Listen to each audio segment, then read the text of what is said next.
Rawr. Usually, before I go shaking my tits for the press, I like to go see how the professionals do it.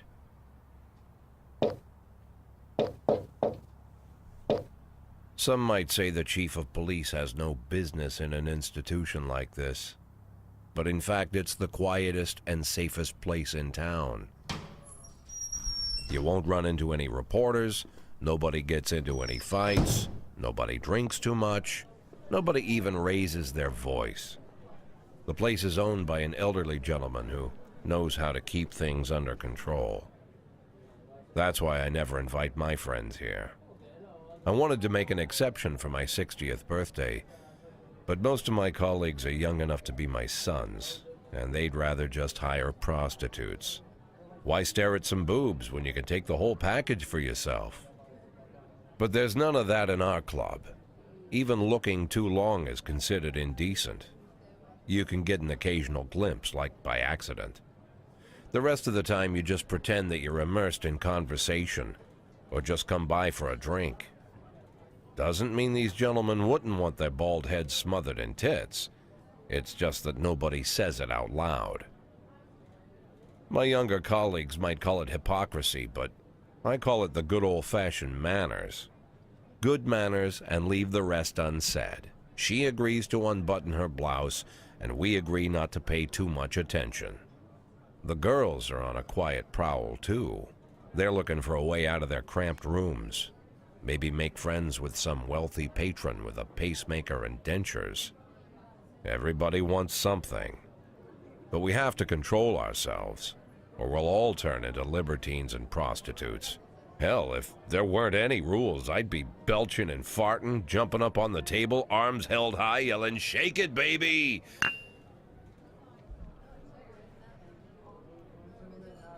No idea how I got so barbaric.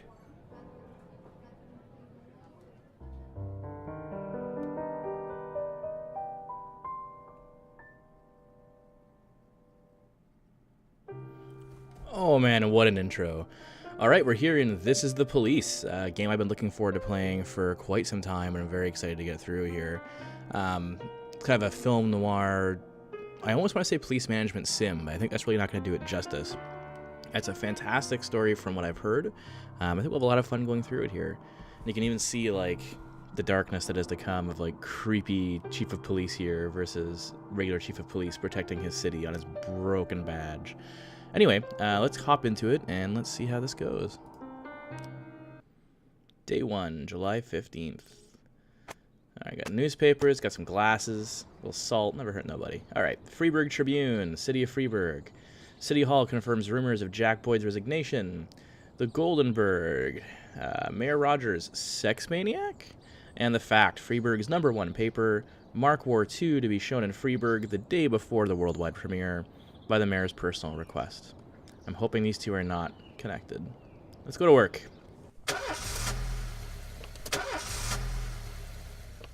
Oh, that's not a great car. So I guess we're going to be more of a small town cop and not a big city cop. More akin to Longmire than John McClane.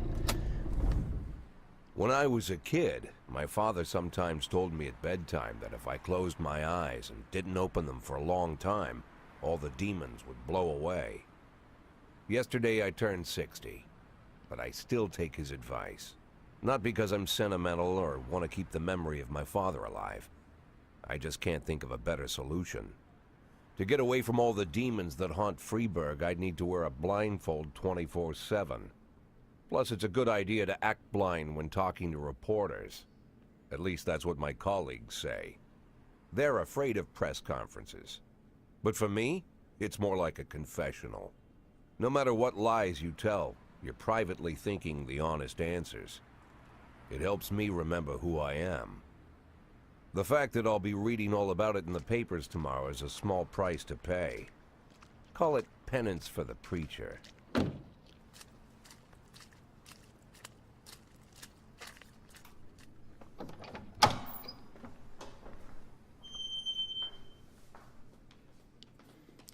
This is the first time I'm afraid of those answers my mind has given me. Not because I'm mad I'm losing my job. Though it's true, I'm mad as hell. Not because I subconsciously blame everyone else, though I damn sure do blame them. And don't even ask me what my next move is. I can't imagine. But even that doesn't scare me. The worst thing is, I know I'm gonna have to do something. And I'll be damned if I know how far I'll go. I may have a lot of vices, but predictability isn't one of them.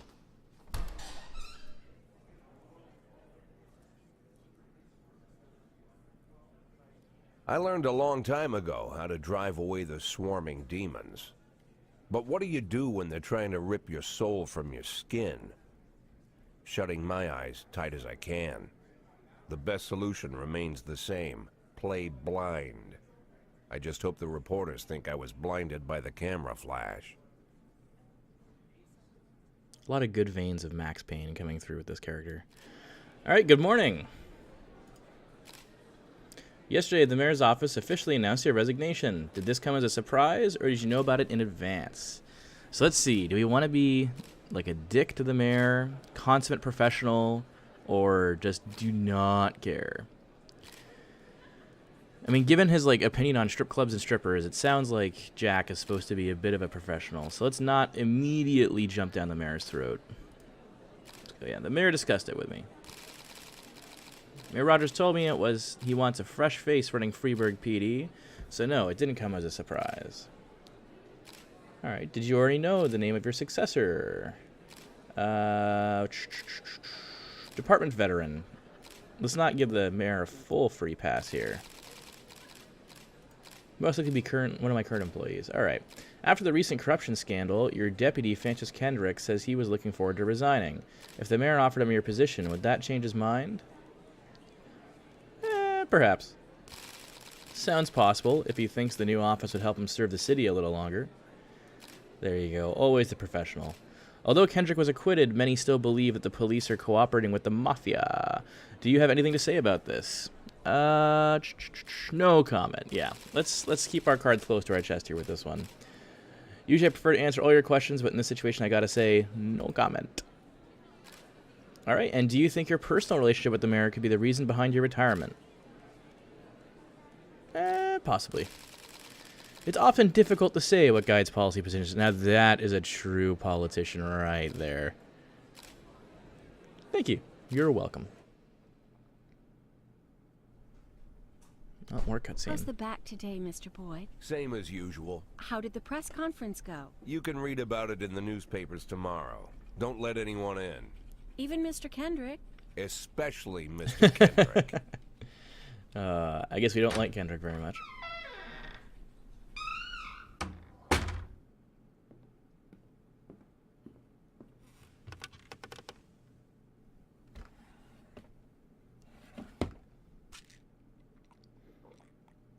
All right, let's pop some pills and police this city.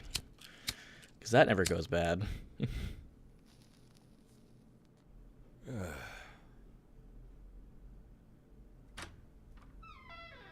As soon as I heard the door creak, I knew what face I'd see. When I tell Emma not to let anyone in, there's only one man it could be. Rude, arrogant, no warning.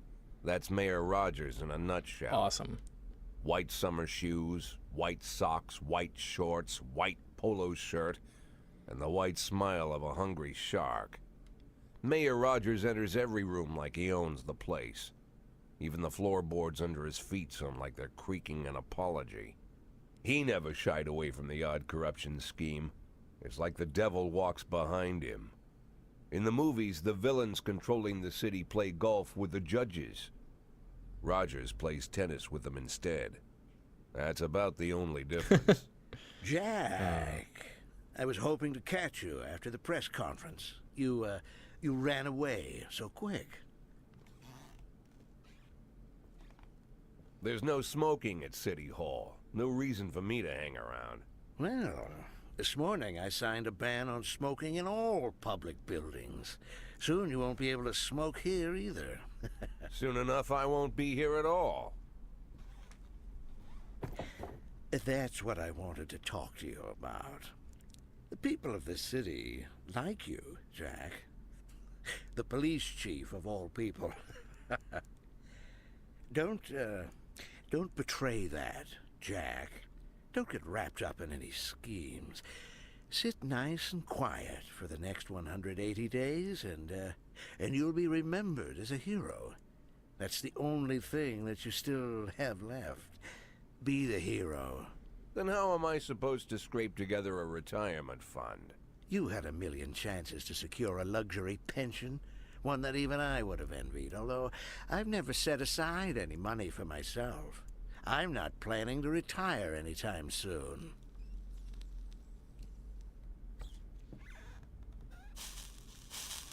"180 days of quiet, Jack. That's all I need. I don't have any problems with you, and you won't have any problems with me." I should have been a dick to the mayor. I have a new assistant, Troy Starr. If you have something to tell me, call him. But try not to bother him. He's a busy man. I'll do my best. And quit smoking up the office. One of my friends will be using it soon. Oh, what a complete just piece of garbage. Oh, jeez. Oh, I'm sorry, babe. Only the mayor has this number. What a Mr. cell Mayor? phone. Yeah, is this Troy Starr? Yes? Go fuck yourself, Troy Starr. Great. Okay. Well, Jack's awesome. This is going to be fun. Day 2 already. What a busy work day. All right. Civil servants' wages won't be raised this year, so I guess it's not going to help my retirement fund at all. Head of Culture Department owns villa in Italy, and people await a fresh look from the next police chief. Well, that's not fair, the fact. Come on. Don't be like that. Although, I mean, they have a point about this piece of hot trash car that we are going to have to replace at some point if we possibly can. Cops don't use the police station cafeteria anymore. There's some kind of stigma against sitting shoulder to shoulder with your partners. Everybody just takes snacks from the machines or grabs a meal and hammers it down in the corner like a vulture on a corpse. The main thing? Don't look into anyone's eyes. Could be construed as an invitation to sit together. The only people eating here are ghosts.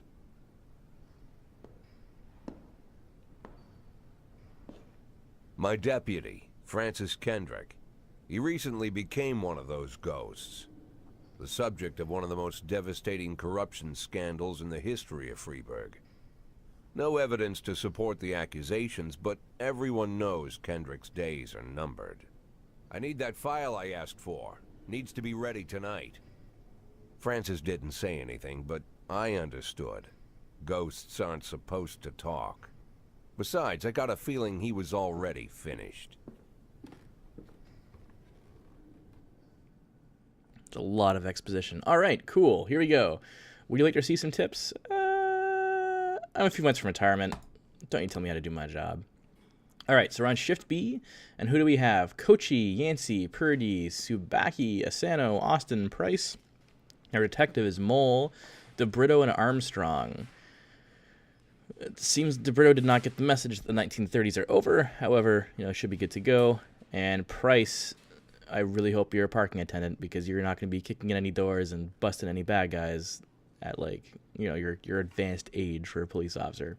All right, let's start the day and see how this goes. Oh, the music in this game just gets better and better. Yeah, I could get rid of that crap from the mayor. So I'm guessing this is the police station. Probably City Hall. Oh, we have a call. All right, Everyday Mall, hit and run.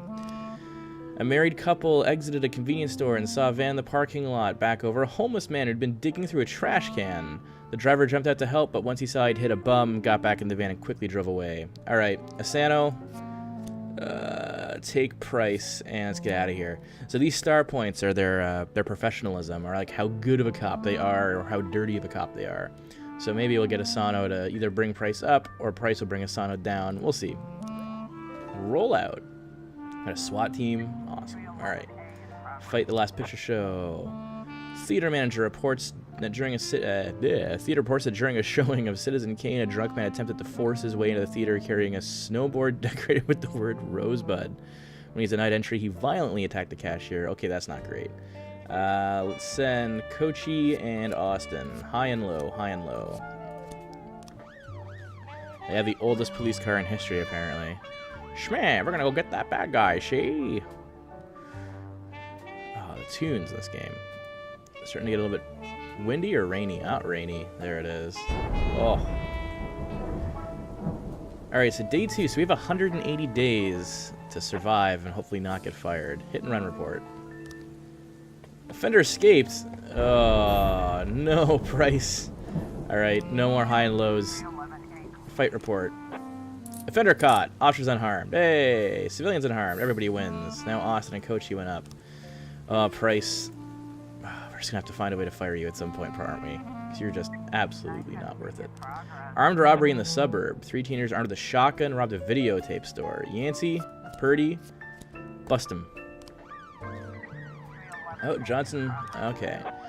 Brother and sister clashed with each other over their deceased father's will. According to one of their lawyers, we don't dare separate them, and our security guard is off duty tonight. Subaki, I guess you're going alone because no one else is back yet. Guess we could have waited, but Price is just no, and Asano has now been infected by Price's just terribleness. All right, our All-Star is back. Austin's back. Maybe we'll get these two to partner up and then send Price out solo on things we don't care about. Assault in the ghetto. Passerby saw some teenagers attack an elderly musician and run away with his guitar and his money. Austin, Asano, hit it. Alright, armed robbery in the suburb. The vehicle in question is parked right outside the Brown residence. The sound of moaning and loud laughter can be heard inside the living room window. Do we knock on the door, open up police, sneak into the house through an open window, or turn on the siren and loudspeaker and shout that the house is surrounded? That seems like a good way to get murdered. That seems like a good way for them to run away. Let's go with overwhelming power. Yeah, offender caught, officers unharmed. Boom. This is the most professional of combinations. Fight report. Subaki. Offender escaped. Officer unharmed. God damn it, Subaki. Probably should have waited and sent more than one person to that one. Ah, well. You think they could just lock the door behind the cop when they come in so they can't run away? Alright, Austin Asano. Assault report. Jeez. We are not having a good day. Like, at all. More than half of our offenders are escaping here. Everyone's bombing their assignments. Ugh, yeah, it's end the day. That was just, oh no. All right, shift B. That wasn't great. We have shift A. Okay, shift A, we have a bit more professionalism. We should be okay. But like Roy, no, some of these guys are gonna have to go. Oh, cutscene. Used to be when I asked Kendrick to stay late at the office, he liked to grumble and crack wise. Nowadays, he doesn't have the strength for it. Slumped shoulders, blank stare, wrinkled skin. The past few weeks, I don't hardly recognize my old friend. In his younger years, he reminded me of a gallant royal officer in an old Kipling story. Kendrick isn't just crumbling under the weight of the public pressure, but from the shame of it all. Internal Affairs raided the library he inherited from his grandfather, hoping they'd find buckets of cash stashed in the pages. Heard about the look on his face, the fearless policeman standing helpless in horror. I've known Francis for 30 years. The past 20 years he's played loose with the law. And I know that at a certain point every stolen dollar brings more misery than anything else. Probably sounds crazy, but I sympathize with the guy. What can I do? Your friends are your friends, and these are the waters we swim in. Called all of the people on that list today. Now they know you're in business, so you could get a call from any of them. You don't need to worry about any of them. I've cleared them all. And what kind of business are we talking here? It's nothing too serious, just like you asked. Should be just a few small favors. Payments will vary depending on the situation and who you're dealing with. How much are you looking to earn? $500,000. That's a lot. $500,000? Why not a whole million? Because everybody wants to take $1 million. Figured I'd try something different. Half a the million ultimate in smart-ass cop. 180 days? Well, you could earn it all above board if you netted all the big fish and hit all your bonuses. Never knew you for a fisherman. Well, you never got into my business, and I'm not trying to get into yours. But be careful about bringing in any other cops.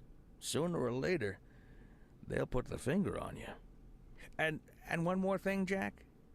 I remember what you said, but I should probably add one more name to that list. Christopher Sand. Sand. Ominous. Christopher G. Sand. Everyone knows the name, but few could tell you who he is. The old man stays away from the spotlight. Always wears old-fashioned jeans and knitted sweaters. Gives to charity. Rarely attends social events. An avid hunter, I hear. Even dabbles in poetry. You'd never guess he's the head of the oldest and most powerful gang in the city. Goes back as far as his great-grandfather. And Sand is strict about following the old rules. He rarely involves himself in commonplace murders and robberies. Hardly needs to intimidate anyone to get his point across. The people who work for him each have their sphere. They provide protection where needed, even work with the authorities when they want to make a deal. Meanwhile, Sand pulls the strings without getting his hands dirty. People sometimes mistake. Jeez. In 4 weeks, Sand killed 31 people. Old men, women, even a few teenagers. And Sand's people made sure every paper reported it.